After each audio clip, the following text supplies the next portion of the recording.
Bueno, el tema de hoy es economía computacional, sesión 7. Este tema está desarrollado por el grupo número 4, estudiantes de modelamiento matemático, para lo cual tenemos un amplio índice y doy paso a mi compañero para que pueda explicarnos el tema. Ok, ya, hasta el momento hemos estado trabajando con un modelo económico muy simple, donde un agente realizaba la producción del único bien de la economía usando capital físico y trabajo. Más aún, este agente debía decidirla óptimamente cuánto consumir de esa producción y cuánto ahorrar para seguir acumulando capital. Siguiente. Los hogares maximizan una función objetivo que mide el bienestar o utilidad del hogar. Como ya hemos visto, esta utilidad puede depender de muchas cosas. Nosotros ahora, y a diferencia de lo visto anteriormente, nos centraremos no solo en el consumo de bienes, sino también en el ocio. En consecuencia, la función objetivo a maximizar U tiene como argumentos el consumo C y el ocio H. Dados los anteriores supuestos, vemos que la función U, la función de utilidad es con K. Entonces, un hogar maximizador de su bienestar estaría interesado en maximizar las utilidades generadas por la consecuencia del consumo y ocio presente y futuro. Los hogares maximizan la suma ponderada de sus utilidades sujetas a una restricción presupuestaria. Siguiente. Adicionalmente, hay otra ecuación que nos dice la evolución del capital físico a lo largo del tiempo, que es la ley de movimiento del capital, donde delta es la tasa de depreciación del capital. Hasta el momento no hemos dicho nada acerca de la forma funcional de la función de utilidad. Vamos a suponer una función de utilidad logarítmica tanto en consumo como en ocio, donde y mide el peso relativo del consumo dentro de la función de utilidad. Trabajando sobre estas dos primeras condiciones de optimalidad, obtenemos que es una condición que iguala el ratio de sustitución marginal entre el consumo y ocio al coste de oportunidad de una unidad adicional de ocio. Siguiente.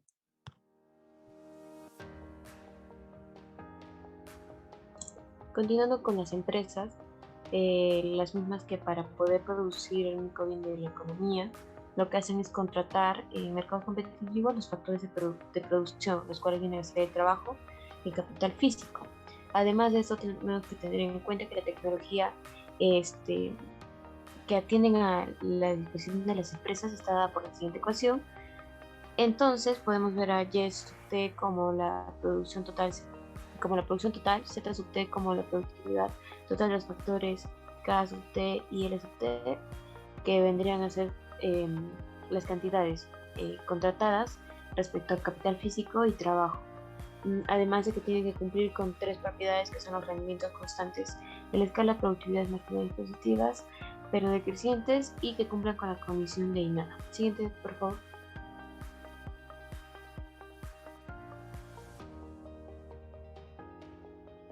Ahora, respecto a la forma funcional que tienen las empresas, esto se determina gracias a la función de producción, la cual vamos a proponer la función de Cobb-Douglas que estamos viendo en pantalla, donde alfa viene a ser la elasticidad de la producción respecto al capital físico. Esta función Cobb-Douglas representa las funciones anteriormente ya señaladas, además de que si operamos sobre condiciones de primer orden, encontramos las dos primeras ecuaciones.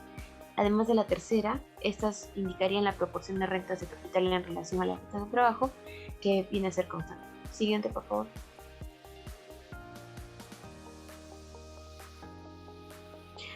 Ahora vamos a ver el equilibrio en modelo, el cual se divide en dos: equilibrio de estado estacionario y el equilibrio de transición. Bueno, teniendo en cuenta los supuestos iniciales de la economía cerrada y la inexistencia de un gobierno, tenemos que la condición de factibilidad de la economía viene siendo dada por la siguiente ecuación. Siguiente.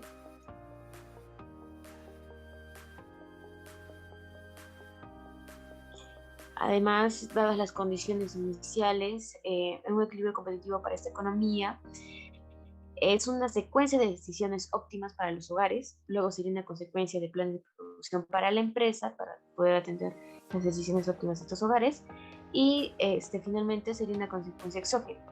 Para esa consecuencia los precios, tenemos que tener en cuenta que los precios tal que de las posiciones, todos los precios de los factores, la secuencia de decisiones óptimas de los hogares se vuelve su problema de optimización, los precios de los factores son iguales en sus respectivas productividades marginales y los mercados se vacían en tres ecuaciones siguientes.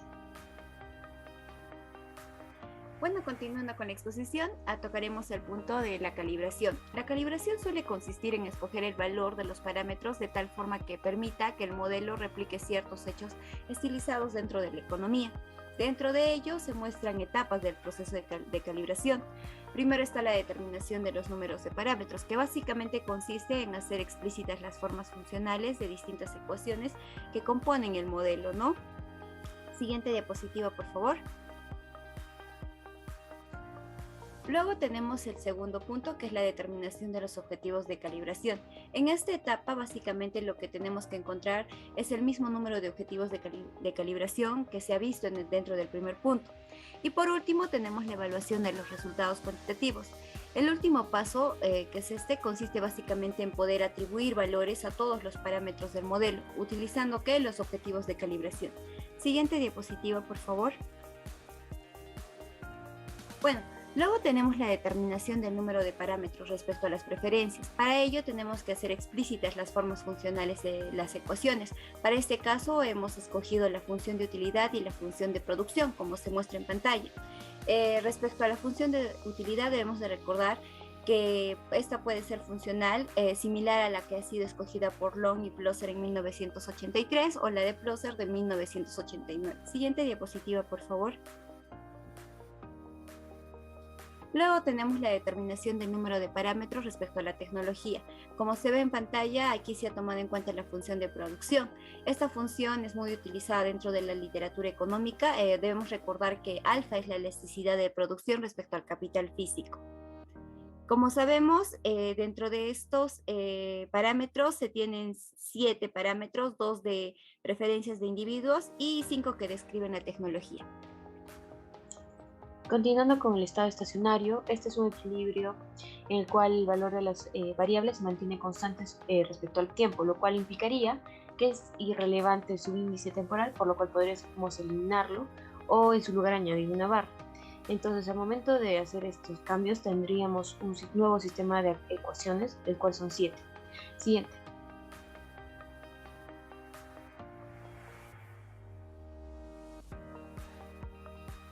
Ahora, dados estos valores de los parámetros, podríamos resolver el sistema de ecuaciones y encontrar diferentes variables, ¿no?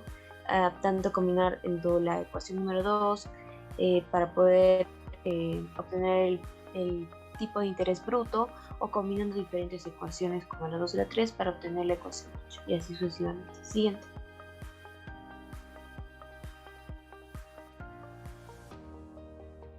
Ahora, también se puede reemplazar la expresión para la cantidad de trabajo, así como en la ecuación 9 dentro de la ecuación 5, obtendríamos esta expresión, además de que los valores que tenemos escogidos para estos parámetros del modelo se estarían viendo como en el cuadro de doble entrada. ¿Sí?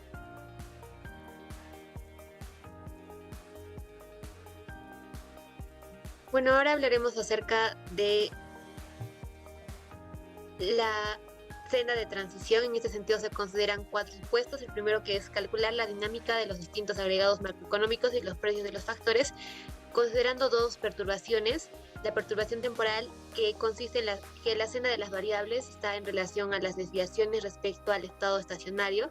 Y la segunda, que es la perturbación permanente, que hace referencia a que la senda de las variables deben converger con un nuevo estado estacionario. El propósito en esta sesión será evaluar acerca de la perturbación temporal.